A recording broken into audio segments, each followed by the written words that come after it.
Bonjour, moi c'est Dylan Dos Santos. Je joue au Portugal dans un club qui s'appelle Vilar de Perdizes. Du coup, je suis assez polyvalent, je peux jouer ailier gauche et dans les postes du milieu de terrain. Et j'ai 20 ans. C'est quoi ton parcours en jeune? À quel moment tu as senti qu'il y avait des possibilités pour que ce soit sérieux dans le football? Ok. Du coup, j'ai commencé ma jeune carrière dans le club de ma ville, qui est le FC Samandé. J'ai passé toute mon enfance, de U5, enfin, de mes 5 ans jusqu'à mes 10 ans. Après, je suis allé au Paris FC, que j'ai quitté en U14 pour aller au Gobelin, actuellement le Paris Atlético. Et après, je suis allé à l'US Torcy en U16 jusqu'en 18 et 1. Et après, je me suis envolé pour le Portugal, à Leiria en U19 nationaux, Ligue 3 aussi.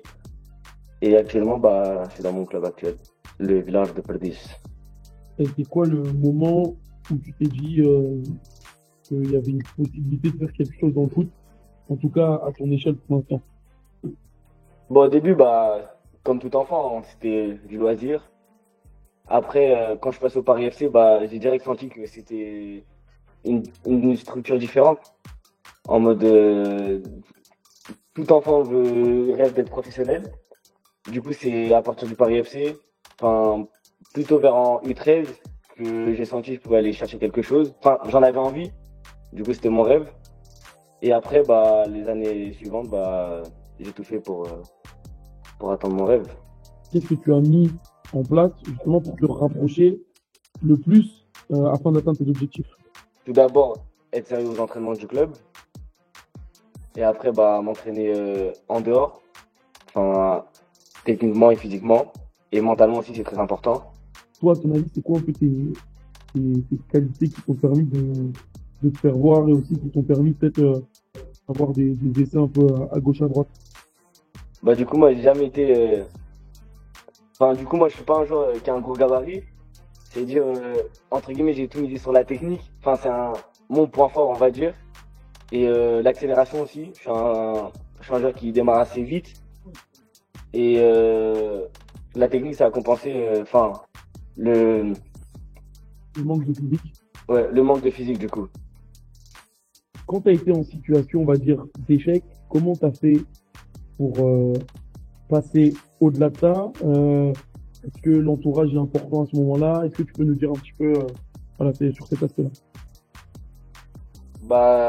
Dans les moments durs, je me confie à mon frère, qui est très important dans ça. Enfin, moi, j'ai jamais été quelqu'un de me confier, mais c'est toujours bien de se confier, extérioriser sa douleur, on va dire, et aussi prendre du bon temps avec ses amis pour oublier le football un peu. Et ouais, la famille, les amis, penser à autre chose qu'au football et travailler plus. C'est quoi la situation la plus délicate à laquelle tu as été confronté et que tu as réussi à surmonter?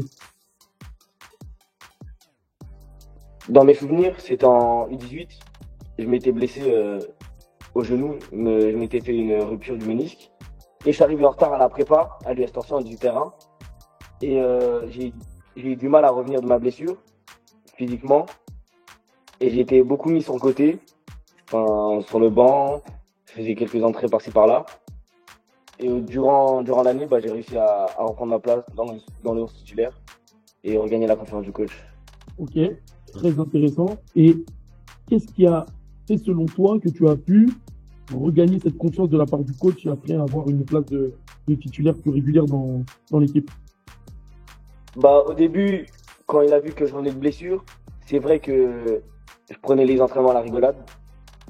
Et je me rappelle un jour à l'entraînement, j'avais pris l'entraînement à la rigolade et devant tout le monde, il a dit que j'étais un branleur et je l'ai très mal pris. C'est dire à partir de ce moment-là, j'ai pris tous les entraînements au sérieux. Je voulais qu'il voit que j'étais déterminé. Je voulais qu'il sache que ce qu'il a dit, ça m'a pas plu et lui prouver le contraire du coup. Et après, en parlant avec lui, et même lui, il a vu que devenu sérieux d'entraînement et performant du coup, bah il a pu compter sur moi, enfin compter sur moi du coup. Est-ce que tu avais déjà pensé à l'étranger par le passé? Est-ce que ça a été facile pour toi de partir, etc. Comment tu t'es acclimaté à je dis un football qui te ressemble plus, mais peut-être avec d'autres profils de joueurs, toi c'est plus ça en termes de collectif. Dis-moi un petit peu tout ça. Et vu que je suis franco-portugais, ça m'a aidé dans mon choix. C'est pour ça que j'ai choisi le Portugal. Mais c'est vrai que depuis tout petit, je me suis dit que, enfin, je m'en suis douté que la France allait pas marcher. Vers l'âge de mes 17 ans, je me suis dit que la France, ça allait être un peu chaud. C'est-à-dire, j'ai regardé un peu les autres championnats et les styles de jeu aussi. Et c'est pas parce que je suis portugais, mais le jeu portugais, il m'a contenu. Enfin, il m'a attiré l'œil. Comment tu as senti l'accueil de tes coéquipiers? Plutôt une plus-value, plutôt une menace? Qu'est-ce qui a changé directement par rapport à la France dans les premiers entraînements selon toi? Bah, ce que j'ai remarqué de différent par rapport à la France, c'est l'ambiance du vestiaire. Enfin, je dis pas qu'en France on est tous ennemis. Enfin, j'ai remarqué qu'au Portugal, c'est vraiment en famille. On est un groupe. On est, par exemple, moi je suis remplaçant. Je vais pas essayer de blesser le titulaire à l'entraînement. Au contraire, je vais l'aider. Je vais lui donner des conseils. Enfin, mon savoir. Et c'est ça que j'ai aimé au Portugal. Et du coup, quand je suis arrivé aussi, ils m'ont bien accueilli. En plus, je sais parler portugais, ça m'a aidé. Et ouais, pour eux, j'ai été une plus-value, on va dire ça comme ça. Ok. J'embraye sur ça. Quel conseil tu pourrais donner à quelqu'un qui aurait envie de tenter sa chance à l'étranger, peu importe le lieu, mais quel conseil tu pourrais donner à des gens qui se disent, ben, un peu comme toi, le profil peut-être qui ne me correspond pas, j'aimerais bien essayer, mais tu sais, qui ont un peu des craintes, des doutes, qu'est-ce que tu pourrais dire, toi? Bah, moi aussi, au début, j'avais beaucoup de craintes. Déjà, de laisser la famille, la maman, enfin, les proches, on va dire. Et surtout, pas bien intégré. Le changement de culture. Et bah, j'avais beaucoup de craintes par rapport à ça. Mais franchement, on va dire que pour moi, ça a été le meilleur choix de ma vie. Enfin, je me sens 10 fois mieux ici. Euh, et moi, avant de partir, je me suis dit qu'il ne tente rien à rien. Faut être sûr de ses qualités. Et si j'ai un conseil à te donner, fonce, hein. Ça a été quoi la différence que tu as sentie entre le monde jeune et le monde senior? Bah, la différence, ça a été beaucoup moins de déchets à l'entraînement. Vraiment, les gars, ils ratent pas une passe. Et même en dehors du terrain, ils sont beaucoup mieux accompagnés. Tout est différent. Franchement, tout est différent. L'entraînement est plus complet. Ils sont vraiment aucun déchet. C'est quoi l'équivalent de où tu évolues par rapport à la France en termes de division? Et je vais te demander ce qui te manque ou ce qu'il faudrait que peut-être tu fasses pour aller chercher peut-être des divisions peut-être supérieures.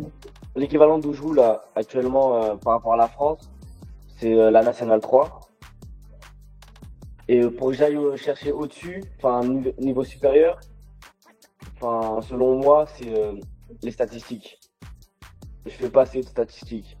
Enfin, par rapport à mon poste, qui est lié gauche, enfin, les postes offensifs, faut que je fasse plus de stats. Enfin, marquer plus de buts, faire plus de passes décisives. C'est ça qui ramène, on va dire, l'œil des gens, des recruteurs. Quel conseil tu donneras à quelqu'un qui vient en détection et qui appréhende un petit peu genre, sa première détection, il y a des clubs pro, des clubs semi-pro, il est un peu là en panique, c'est quoi l'attitude que tu le conseilles et les attitudes à avoir quand tu viens faire ce genre d'événement ou de rassemblement? Bah, quand tu fais un rassemblement comme ça, une détection, ah non, quand tu fais un rassemblement Footsider, bah, tu dois respecter tout le monde, tu dois montrer que tu es professionnel, et après, bah, tu dois montrer ce que tu sais faire, enfin, sans pression, tu joues comme si tu jouais avec tes amis, mais tout en restant sérieux. Et Du coup, qu'est-ce que tu penses d'une application comme Foodsider qui est là pour un peu aider les jeunes, la création d'opportunités dans le monde du foot? bah, une application comme Footsider, c'est vraiment une chance, parce que la génération de mon frère, bah, ils n'avaient pas cette chance, enfin, de jouer devant une dizaine, une vingtaine de recruteurs. Et cette application, bah, je la conseille. Enfin, même moi, j'ai participé à leur détection, qui m'a permis de faire des essais dans des clubs professionnels et à parler à des agents aussi. Un dernier mot, c'est un message à passer. Bah, du coup, ça a été un plaisir de faire cette interview avec toi. Et si j'ai un petit mot à dire aux spectateurs, bah, c'est lâchez rien. Faut y croire. Croyez en vos rêves et faites tout pour les réaliser.